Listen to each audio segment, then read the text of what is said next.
दोनों देशों के डेलीगेट्स, मीडिया के सभी साथी, नमस्कार, स्वागत खाप। इस खूबसूरत स्वर्ण भूमि में मेरे और मेरे डेलीगेशन के गर्मजोशी भरे स्वागत और आतिथ्य के सत्कार के लिए मैं प्रधानमंत्री शेनावत का हार्दिक आभार व्यक्त करता हूं। 28 मार्च को आए भूकंप में हुई जनहानि के लिए मैं भारत के लोगों की ओर से गहरी संवेदनाएं प्रकट करता हूं और हम घायल हुए लोगों के शीघ्र स्वस्थ होने की कामना करते हैं। फ्रेंड्स, भारत और थाईलैंड के सदियों पुराने संबंध हमारे गहरे सांस्कृतिक और आध्यात्मिक सूत्रों से जुड़े हैं। बौद्ध धर्म के प्रसार ने हमारे जन जन को जोड़ा है। अयोध्या से नालंदा तक विद्वानों का आदान प्रदान हुआ है। रामायण की कथा थाई लोक जीवन में रची बसी है और संस्कृत पाली के प्रभाव आज भी भाषाओं और परंपराओं में झलकते हैं।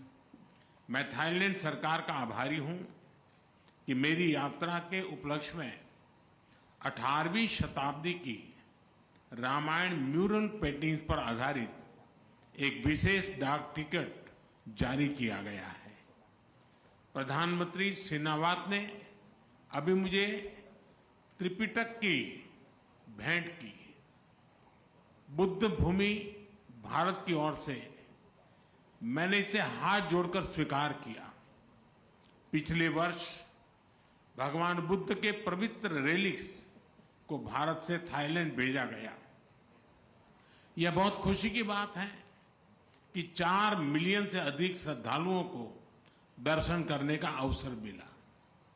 मुझे यह घोषणा करते हुए अत्यंत खुशी है कि 1960 में गुजरात के अरावली में मिले पवित्र रेलिक्स को भी थाईलैंड दर्शन के लिए भेजा जाएगा। इस वर्ष भारत में महाकुंभ में भी हमारा पुराना कनेक्शन दिखाई दिया। थाईलैंड समेत अन्य देशों से 600 से अधिक बौद्ध श्रद्धालु इस आध्यात्मिक और सांस्कृतिक सभा का हिस्सा बने। इस आयोजन ने वैश्विक शांति और सामंजस्य का संदेश दिया। फ्रेंड्स, भारत की एक्ट ईस्ट पॉलिसी और हमारे इंडो पैसिफिक विजन में थाईलैंड का विशेष स्थान है। आज हमने अपने संबंधों को स्ट्रैटेजिक पार्टनरशिप का रूप देने का निर्णय लिया है। सुरक्षा एजेंसियों के बीच स्ट्रैटेजिक डायलॉग स्थापित करने पर भी चर्चा की। साइबर क्राइम के शिकार भारतीयों को वापस भारत भेजने में थाईलैंड सरकार से मिले सहयोग के लिए हमने थाईलैंड सरकार का आभार प्रकट किया। हम सहमत हैं कि हमारी एजेंसीज ह्यूमन ट्रैफिकिंग और इलीगल माइग्रेशन के खिलाफ एकजुट होकर काम करेगी। हमने भारत के उत्तर पूर्वी राज्यों और थाईलैंड के बीच टूरिज्म, कल्चर, एजुकेशन ऐसे क्षेत्रों में सहयोग पर बल दिया है। आपसी व्यापार, निवेश और बिजनेसेस के बीच आदान प्रदान बढ़ाने पर हमने बात की। एमएसएमई, हैंडलूम और हैंडीक्राफ्ट में भी सहयोग के लिए समझौते किए गए हैं। Renewable energy, digital technology, e vehicle, robotics, space, biotechnology और स्टार्टअप में सहयोग को बढ़ाने का हमने निर्णय लिया है। फिजिकल कनेक्टिविटी के साथ साथ दोनों देशों के बीच फिनटेक कनेक्टिविटी बढ़ाने पर भी काम किया जाएगा।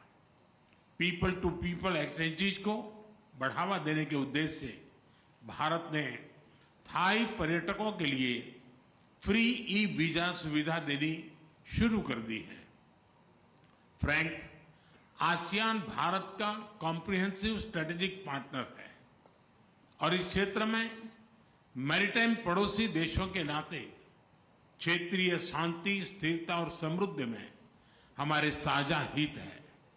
भारत आसियान यूनिटी और आसियान सेंट्रलिटी का पूर्ण समर्थन करता है। इंडो पैसिफिक में free, open, inclusive and rule based order का हम दोनों समर्थन करते हैं।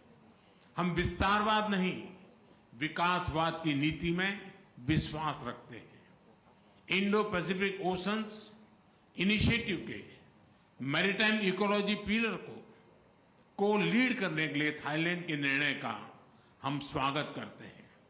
फ्रेंड्स, कल बिम्स्टेक समिट में भाग लेने के लिए मैं उत्सुक हूं। थाईलैंड की अध्यक्षता में इस फोरम के अंतर्गत क्षेत्रीय सहयोग को नई गति मिली है। इसके लिए हम प्रधानमंत्री और उनकी टीम का अभिनंदन करते हैं। एक्सेलेंसी, एक बार फिर स्वागत और सम्मान के लिए मैं आपका धन्यवाद करता हूं और त्रिपिटका की भेंट के लिए आपका विशेष रूप से आभार प्रकट करता हूं। बहुत बहुत धन्यवाद। खाप खून खाप।